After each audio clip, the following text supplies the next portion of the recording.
আমরা সবসময় সরকারকে বলেছি আমরা যেটা বিশ্বাস করি ধরেন বহুদলীয় গণতন্ত্র সব ধর্ম বর্ণ গোত্রের মানুষের সহ অবস্থান সমান অধিকার এই সমাজটা সেভাবেই হবে তো সবার যার যার ধর্ম পালন যার যার সংস্কৃতি আচরণ যেগুলি আছে সেগুলি করবে কিন্তু একটা কথা জানা দরকার বা মনে রাখা দরকার যে মত প্রকাশের স্বাধীনতা কিন্তু নদীর স্রোতের মতো অবাধ না একজনের মত প্রকাশ আরেকজনের ধরেন মত অথবা অবস্থান দ্বারা সীমাবদ্ধ সেইভাবে থাকা উচিত যেখানে সীমা লঙ্ঘন হচ্ছে সেখানে ব্যবস্থা নেওয়ার জন্য রাষ্ট্র আছে আইন আছে আইন শৃঙ্খলা রক্ষাকারী বাহিনীকে আমাকে কখনো কখনো মনে হয়েছে অসহায় অথবা তারা সিদ্ধান্তহীনতায় ভুগছে যেখানে তড়িৎ অ্যাকশনের দরকার আছে সেখানে অনেক দেরি হয়ে যাচ্ছে পরবর্তীতে তারা সেখানে যাচ্ছে কিন্তু তৎসময় পর্যন্ত ঘটনা ঘটে গিয়েছে এরকমের একটা জায়গায় আমার কাছে মনে হয়েছে আচ্ছা আইন শৃঙ্খলা বাহিনীকে যদি আপনাদের অসহায় মনে হয় তাহলে আপনারা কতটুকু নিশ্চিত যে এই আইন শৃঙ্খলা বাহিনী একটা সুষ্ঠু নির্বাচন উপহার দিতে পারবে দেখেন আপনি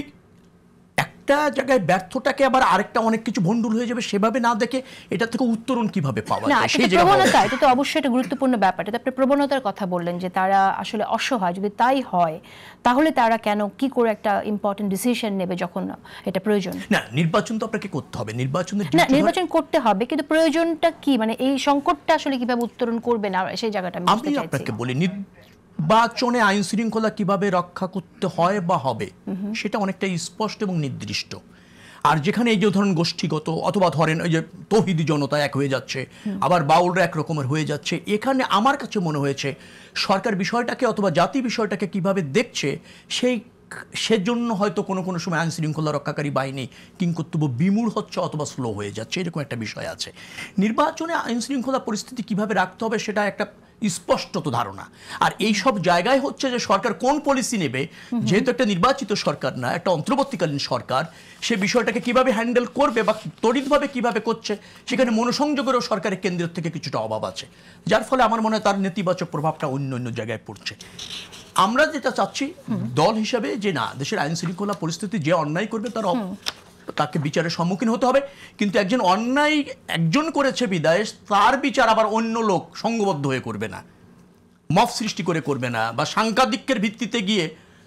যারা সংখ্যায় কম তাদের উপর আক্রমণ হবে না কোনো একটা দুর্ঘটনা বা কোনো একটা ধরেন অন্যায় যদি কেউ করে ফেলে অন্যায় বিচার করার জন্য রাষ্ট্র আছে প্রশাসন আছে সরকারও আছে সেই ভারসাম্যটা যত বজায় থাকে আমি পরিপত্র নিয়ে একটা কথা বলতে চাচ্ছিলাম আপনি যদি পিছনে যেতে চাচ্ছেন না মনে হয় পরিপত্র নিয়ে এখন কথা বলা আমি মানে পরে সুযোগ পেলে আমি একটা ব্যাপারে বলতে চাচ্ছি প্রশাসনের ব্যাপারে প্রশাসন দেখেন প্রশাসনের কর্তা ব্যক্তিরা সবসময় দল এবং ব্যক্তির পারপাস সার্ভ করে না কোনো সময় উদ্যোগী হয়ে নিজের স্বার্থ এবং নিজের সুবিধাও পারপাস সার্ভ করে অর্থাৎ সবসময় যে দল তাদেরকে টেনে নেয় সেরকম না যদি লোক দক্ষ না হয় সৎ না হয় তাহলে এরকমের পরিস্থিতি অনেক সময় উদ্ভব ঘটে সে উদ্যোগী হয়ে নিজের স্বার্থ অনেক কিছু করে একটা জায়গায় কি একটা প্রবলেম হতে পারে সেটা হচ্ছে গত 17 বছরে এখন যারা প্রশাসনে আছে তাদের অভিজ্ঞতা অর্জন করা কঠিন ছিল কারণ এরা গুরুত্বপূর্ণ জায়গায় পদায়ন পায়নি গত 17 বছরে গত 1 বছরে হয়তো অনেক জায়গায় কাজ করেছে তাতে যে অভিজ্ঞতা সেই অভিজ্ঞতা দিয়ে একটা নির্বাচন ব্যবস্থাপনা লটারির ভিত্তিতে যদি আমরা করতে যাই পদায়ন করে সেখানে দক্ষতা অভিজ্ঞতার কিছুটা ঘাটতি হতে পারে এবং সেই সুযোগ কোনো রাজনৈতিক দল অথবা বিশেষ গোষ্ঠী নিলেও নিতে পারে এ ব্যাপারে সরকারকে আরও কনসার্ন থাকা দরকার পরিপত্রটা মানা যায়নি একটা কারণে সেটা হচ্ছে পরিপত্রের কিছু সীমাবদ্ধতাও রয়েছে ধরেন সংস্থাপন মন্ত্রণালয় কি করছে ফিটলিস্ট তৈরি করছে তাদেরকে প্রশিক্ষণ দিচ্ছে কিন্তু বিভাগীয় কমিশনার যেভাবে করছে তার কিছু সীমাবদ্ধতা আছে তার নিজের বিভাগের মধ্যে পদায়ন করতে হয় পদায়নটা নিজের বিভাগের মধ্যে করতে হয় 2 বছরের আগে আবার তাকে সরা দেওয়া যায় না 3 বছরের অধিক হলে বাস সরিয়ে দেওয়া যায় এই অল্প সময় ওই বিধিগুলি মানাটা সরকারের পক্ষে একটু কঠিন হচ্ছে বলে আমার কাছে মনে হয়